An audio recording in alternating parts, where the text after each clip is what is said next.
Welcome to my channel it's all about Sarika. Hi guys, welcome to my channel it's all about Sarika. ఇప్పుడు నేను మీకు నా PCOD journey గురించి చెప్తాను. First of all 1 year back నేను confirm అయినుండే, అది మిస్క్యారేజ్ అయింది.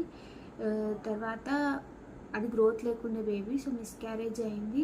తర్వాత చాలా మంత్స్ వరకు కూడా నేను కన్ఫర్మ్ అవ్వలేదు. సో మధ్యలో నేను హాస్పిటల్కి వెళ్ళాను. తర్వాత తెలిసింది ఏంటంటే నాకు పీసీఓడి ఉంది, సిస్ట్ ఫామ్ అయింది అని చెప్పారు. సిస్ట్ ఫామ్ అయిందని చెప్పి తర్వాత ఆమె చెప్పింది అన్నట్టు, ఓవర్కమ్ చేసి పీసీఓడి తగ్గితేనే నీకు కన్ఫర్మ్ అవుతుంది, లేకపోతే అవ్వదు అని చెప్పింది. సో నేను పీసీఓడి ఓవర్కమ్ ఎట్లా చేశాను అంటే, చాలా స్ట్రిక్ట్ డైట్ ఫాలో అయినా అనమాట. 1 month వరకు. ఎట్లా అంటే మార్నింగే లేచి రన్నింగ్ చేసేదాన్ని, వాకింగ్ కమ్ రన్నింగ్.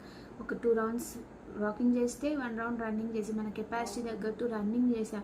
ఎలా అంటే మన బాడీలో స్వెట్ అనేది రావాలి, మొత్తం డైట్ కోసం చేసినలాగా చేయాలన్నట్టు. మార్నింగ్ లేవగానే ఖచ్చితంగా వర్కౌట్స్ చేసేదాన్ని. రన్నింగ్ చేసి వచ్చిన తర్వాత ఇంట్లో వర్కౌట్స్ కూడా చేసేదాన్ని, లైక్ బటర్ఫ్లై, కొన్ని వర్కౌట్స్ ఉంటాయి పీసీఓడి వర్కౌట్స్, అవి చేసేదాన్ని మార్నింగ్ లేవగానే. తర్వాత ఫుడ్ విషయంకి వచ్చేసరికి డైట్ ఫుడ్డే తినేదాన్ని, కొంచెం రైస్ తగ్గించేసారు. మొత్తం రైస్ అనేది తినేదాన్నే కాదు, వీక్లీ ఒక 2 days అట్లా తినేదాన్ని. Only rotis, phulkas with protein curry, leafy curry or protein కర్రీతో తినేదాన్ని. అట్లా లంచ్ చేసేదాన్ని. ఈవినింగ్ స్నాక్స్కి జంక్ మొత్తానికి బంద్ చేశాను. జంక్ అసలు తినేదాన్ని కాదు. ఇంట్లోనే ఏమైనా తినాలనిపిస్తే ముర్మురా అలా మిక్స్ చేసుకొని, లేకపోతే ఏమైనా హెల్దీ స్నాక్స్ లైక్ చనా అవన్నీ బాయిల్ చేసుకొని తినడము, స్ప్రౌట్స్ తినేదాన్ని, అట్లా స్నాక్స్ తినేదాన్ని.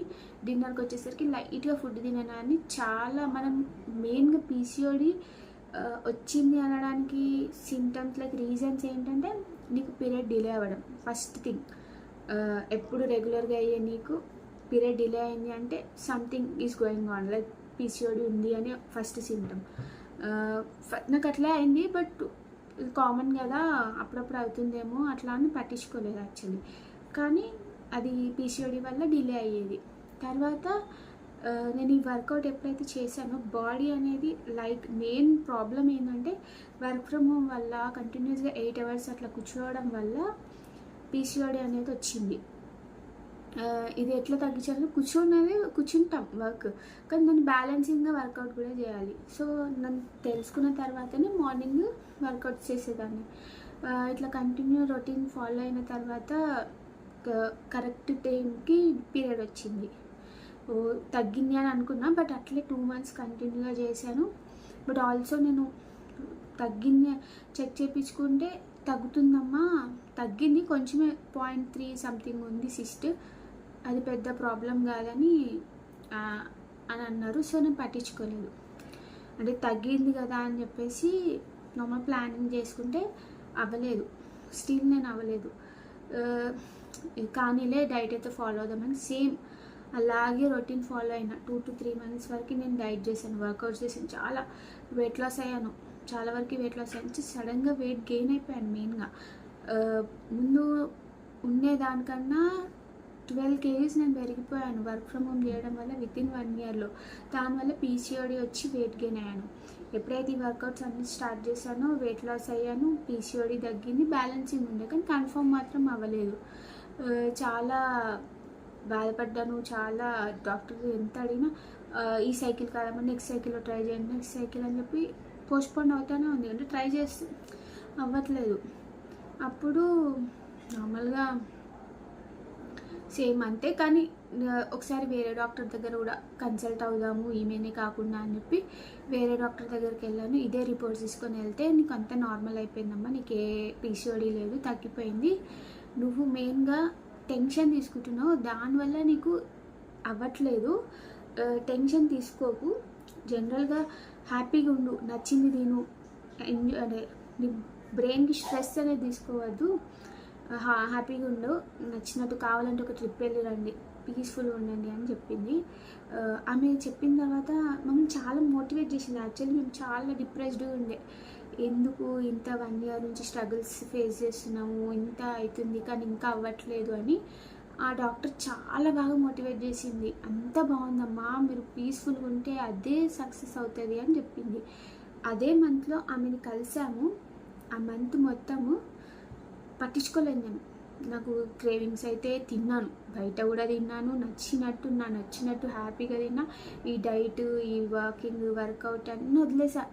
ఎంత చేసినా నాకు రిజల్ట్ లేదు, నేను ఎందుకు కష్టపడి అని చెప్పి వదిలేసుకున్నాను. నేను ఆ 1 మంత్ రిలాక్స్గా ఉన్నా, మైండ్కి స్ట్రెస్ లేకుండా.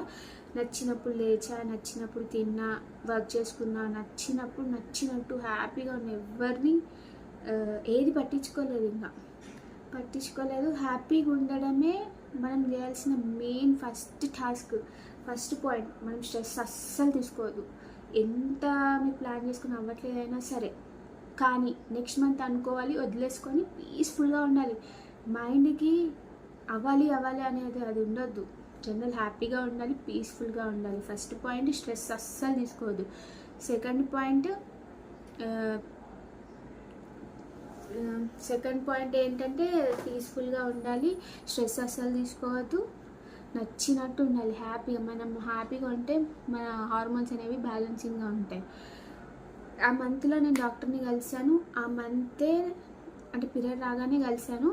అదే లాస్ట్ మంత్. నెక్స్ట్ మంతే నేను కన్ఫర్మ్ అయిపోయాను. అంటే డాక్టర్ మోటివేషన్. ముందు వెళ్ళిన హాస్పిటల్ ఏంటంటే కొంచెం కమర్షియల్ లాగా ఉండే, దేనికి ఆ ట్యాబ్లెట్స్ వేసుకో, ఆ ఇంజెక్షన్స్ ఇప్పించుకో, అట్లా ఫుల్ కమర్షియల్ ఉండే. డబ్బులు చాలా వరకు ఖర్చు పెట్టాను, చాలా చేశాను, రిజల్ట్ మాత్రం రాలే. ఈ డాక్టర్ జస్ట్ ట్యాబ్లెట్స్ కూడా ఏం చెప్పలేదు, ఓన్లీ ఫోలిక్ యాసిడ్. మేము సజెస్ట్ చేసేది ఫోలిక్ యాసిడ్. మీరు ప్లానింగ్ అనుకున్న 3 months నుంచి ఫోలిక్ యాసిడ్ వేసుకోవాలి, అది మెయిన్ అన్నట్టు. అది ఒక్కటి చేస్తే చాలు. ఏమంటారు, ఆమె డాక్టర్ అక్కడ ఎన్ని మంత్స్ మైండ్ అంతా డిస్టర్బ్ అయింది. ఇక్కడ తిని మాత్రం జస్ట్ పీస్ఫుల్గా ఉండండి, స్ట్రెస్ తీసుకోండి. మీరు పీస్ఫుల్గా ఉండాలంటే ట్రిప్కైనా వెళ్ళిరండి, కానీ హ్యాపీగా ఉండండి చాలు. ఈ ఫోలిక్ యాసిడ్ ఒక్కటి వేసుకో అని చెప్పింది. అది ఒక్కటి వేసుకున్నా. అదే నెక్స్ట్ మంత్ నేను కన్ఫర్మ్ అయిపోయినా. ఆ డాక్టర్ చాలా బాగా మోటివేట్ చేసింది. నేను లైఫ్లో మర్చిపోను. కానీ తనది చిన్న క్లినిక్, చిన్న హాస్పిటలే, బట్ డాక్టర్ మోటివేషన్ అనేది మా మైండ్స్ మొత్తం రిఫ్రెష్ అయిపోయినాయి అన్నట్టు. నచ్చినట్టు నా హ్యాపీగా ఉన్నా, సక్సెస్ అయ్యాను. అదే నా లాస్ట్ పీరియడ్ హ్యాపీగా సక్సెస్ అయిపోయింది. మీ అందరికీ నేను చెప్పేది ఏంటంటే అవ్వట్లే అనకుండా నార్మల్గా హ్యాపీగా ఉండండి, పీస్ఫుల్గా ఉండండి. జస్ట్ అంటే పీసీఓడి ఉన్న వాళ్ళు మాత్రం ఓవర్కమ్ చేసుకోవాలి. ఓవర్కమ్ చేసుకోకపోతే మాత్రం అవ్వదు. అంటే స్ట్రగుల్స్ ఉంటాయి. ఒక 2-3 months స్ట్రగుల్స్ చేసి పీసీఓడి తగ్గిన తర్వాత స్ట్రెస్ తీసుకోదు. ఇంకా అయినప్పుడే కానీ వదిలేయాలి, పీస్ఫుల్గా ఉండాలి. అదే మీకు సక్సెస్ ఇస్తుంది. నేనైతే అదే నమ్ముతా. చాలా బాగా మోటివేట్ చేసింది. కానీ ఫోలిక్ యాసిడ్ వేసుకోవడం మాత్రం మర్చిపోదు. ఫోలిక్ యాసిడ్ అనేది చాలా పవర్ఫుల్ ట్యాబ్లెట్. అనుకున్న 3 months ముందు నుంచి వేసుకున్నా మంచిదే. ఫోలిక్ యాసిడ్ ఒక్కటి చాలు, మీకు సక్సెస్ అవుతారని నేను అనుకుంటున్నా. నా వీడియో చూసి ఎవరైనా ఫాలో అయ్యి సక్సెస్ అయితే నాకు కమెంట్ చేయండి సక్సెస్ అయిన తర్వాత. అంతే, థ్యాంక్ యూ. నా వీడియో మీకు కనుక నచ్చినట్లయితే please like, share and subscribe to my channel.